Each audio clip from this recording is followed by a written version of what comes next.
Just remind everyone to mute their devices.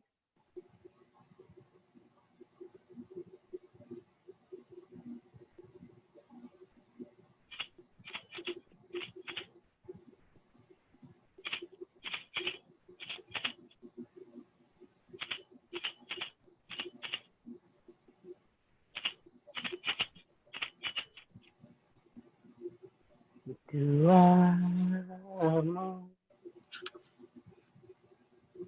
que te ubenefem Eruakuti Anasejerkera Neferneruben Duamo Ketefubinefim Eruakuti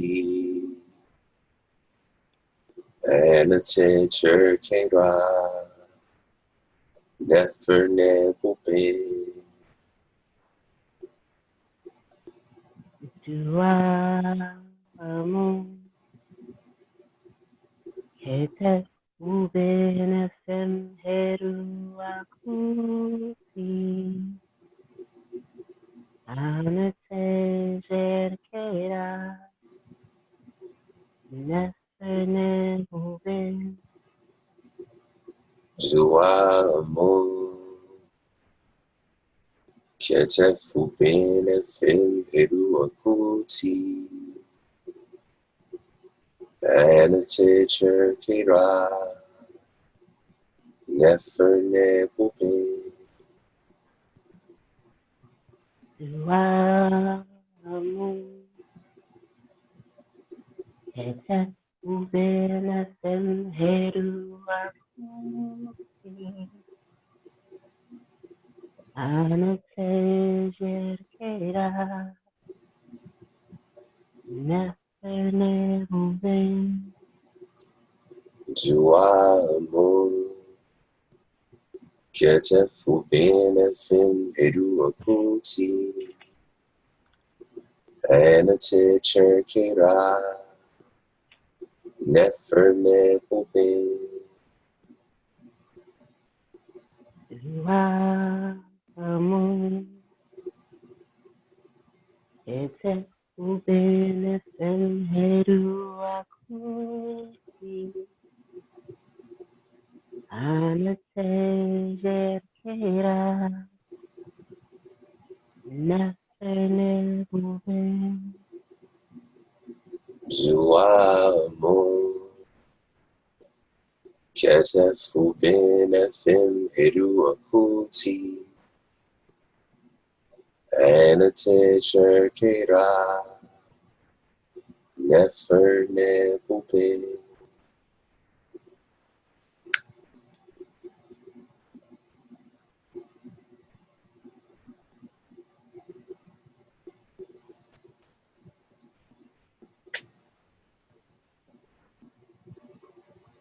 Arijen Siger Arsej Utu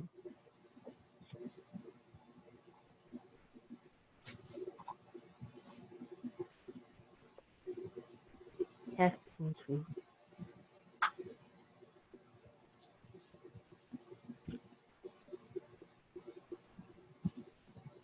Je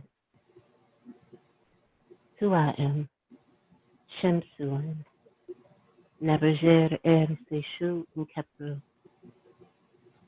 Dua Asar Nebersal Pau Neturu Ayat Ami Neteker Anatej Kekinti Aminet Nafer Ab Abdu Matinti Aiku Anak Arapi Style Nefertara Siteka Seger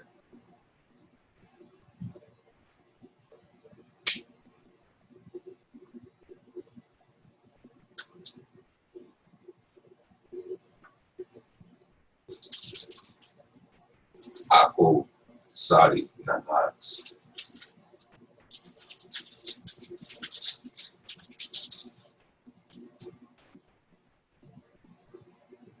ube senda.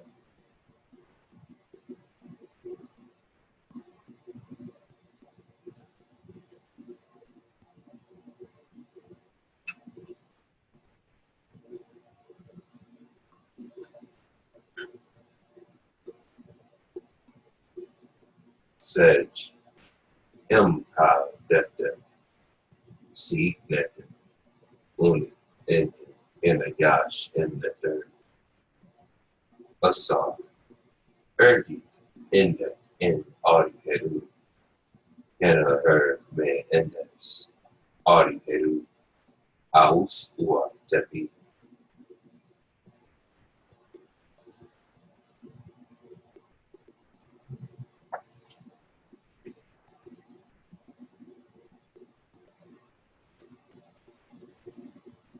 Audi Sedge,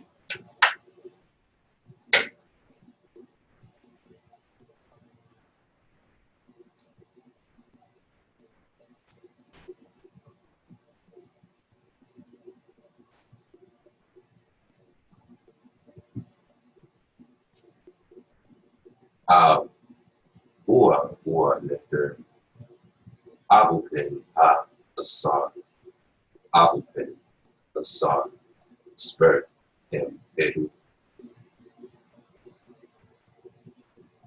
Audi, Bert,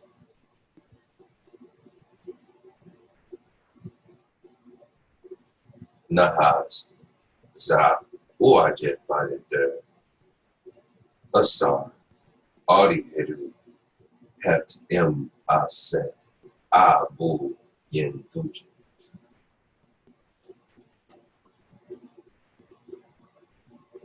Medut Yan, Aset Sa Bujat, Sitat Sa Her Seti, Endi Sa Asar, Sa Set, Asar Set, Medut Nebahet, Tapshata Adibasa, Heard Happy, Endi Sa Asar Sa, Happy Asar, Pu Asar, Medut Yan, Netsadua Ra, Samesha, Heru, Neb Her, Adimat in Duamadev, Endi Sa Asar, Sa Duamadev, Asar Pu Duamadev, Medut Yan, Circuit in Ka Ke Sekadev, Sa Heru, Neb Adimat in Gepsi, Ended Sa Asar, Sa Gepsine, Asar Pu Gepsine.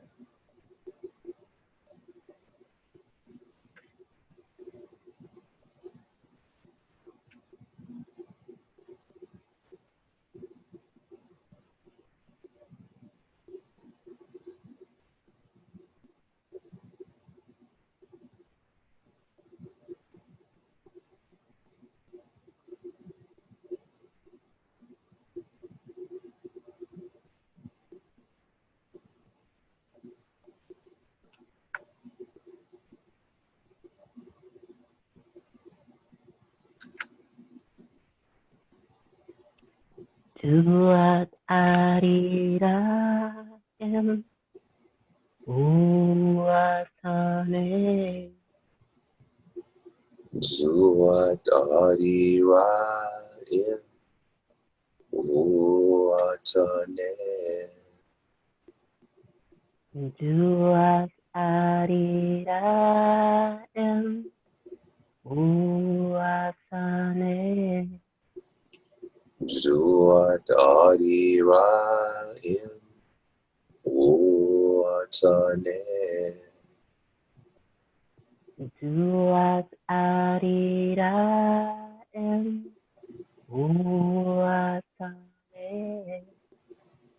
Zuat Adira in Vuatane. Duat arira em uasane. Juat adiraim uatane. Nebajer Medu Anatesh Erke Asar Putra Mati Sake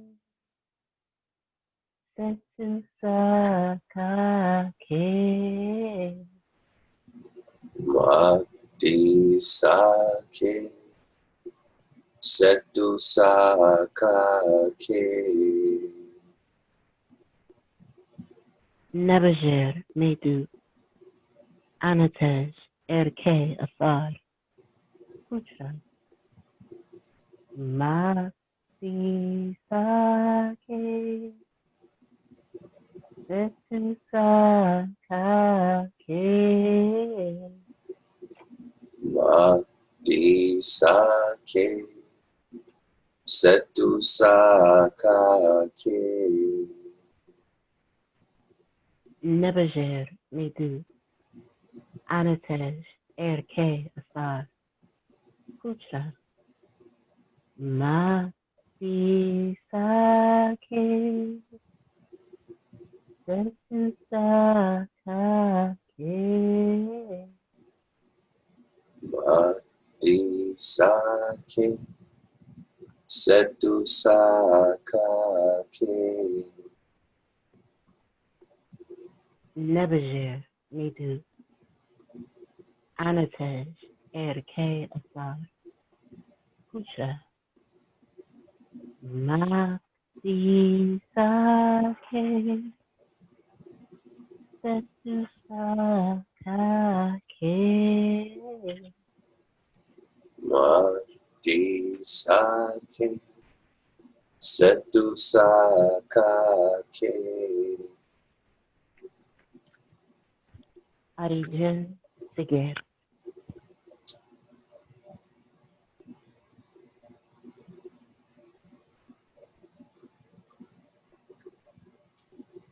Ari Uaker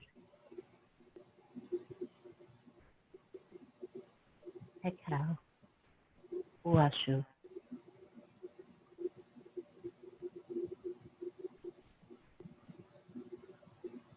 Amo mo konsu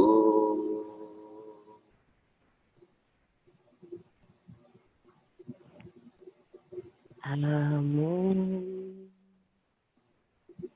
Mu Kansu amo mo konsu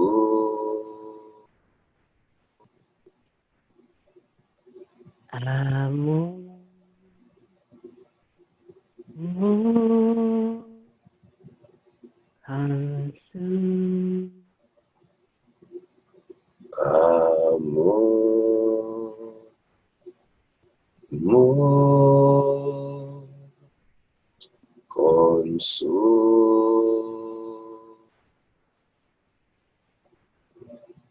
Amu Mu Kansu amo mo konsu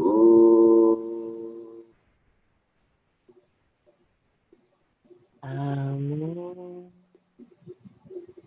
Mu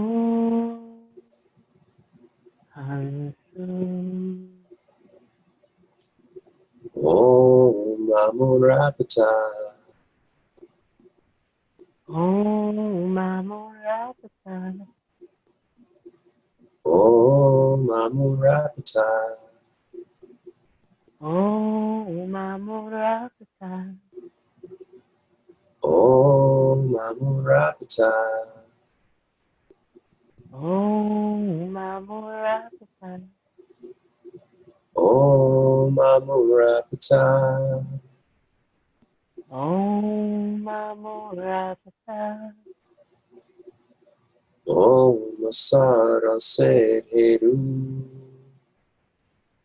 Om Sara Seheru. Om Sara Seheru. Om Sara Seheru. Om Sara Seheru. Om Sara Seheru. Om Sara Seheru. Om Sara Seheru. Eru Makeru. Heru Makeru. Eru Makeru. Heru Makeru. Eru Makeru. Heru Makeru. Eru Makeru. Heru Makeru. All say yeah. All say yeah. All say yeah. All say yes. All say yes. All say All say yeah. All say yeah. All say yeah. all say yes. All say yes. All say All say yeah. All say yeah. All say yeah. all say yes. All say yes. All say All say yeah. All say yeah. All say yeah. all say yes. All say yes. All say Amahinra nepe ujasene arineteru Amainda Mete Akuja Sene Arine Seru Amahinra nepe ujasene arineteru Amainda Mete Akuja Sene Arine Seru Amahinra nepe ujasene arineteru Amainda Mete Akuja Sene Arine Seru Amahinra nepe ujasene ありねてる。ずあら。아마인라 내테 아보자 세네 아리네테루 두아라 Nu atin keperu.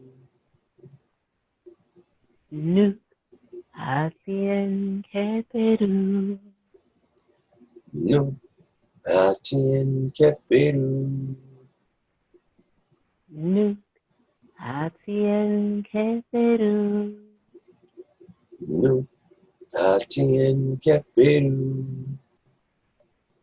누 아티엔 케페루 Nu atin keperu. 누 아티엔 케페루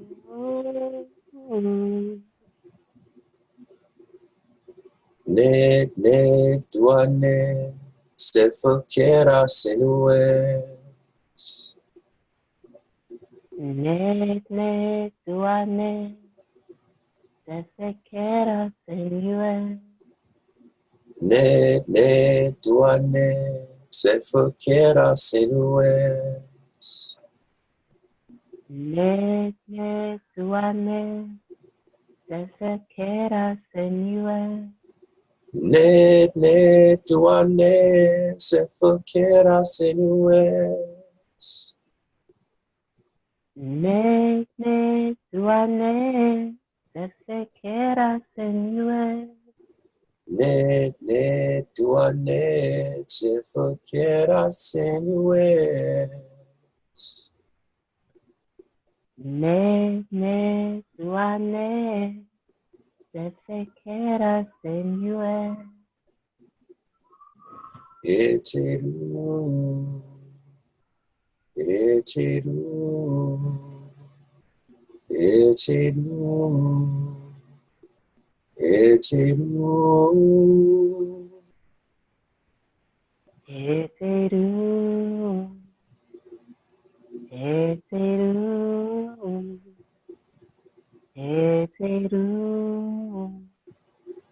에테루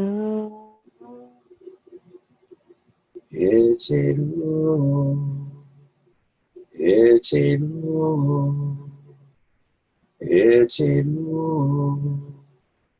eteru, eteru, eteru,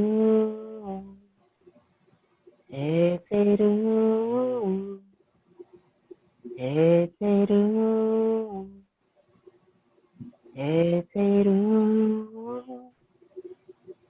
에테루 에테루 에테루 에테루 eteru, eteru,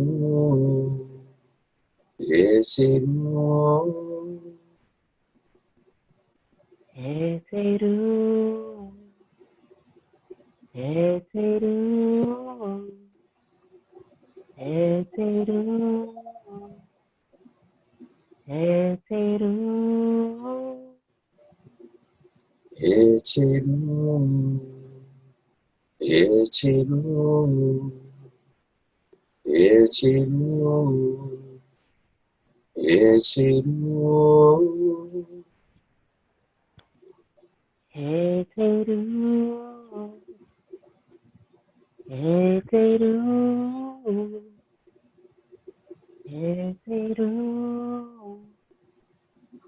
에테루 Duatu Heru, Duatu Keru, 주아스케루 주아스케루 Duatu Heru, Duatu Keru, 주아스케루 주아스케루 Duatu Heru,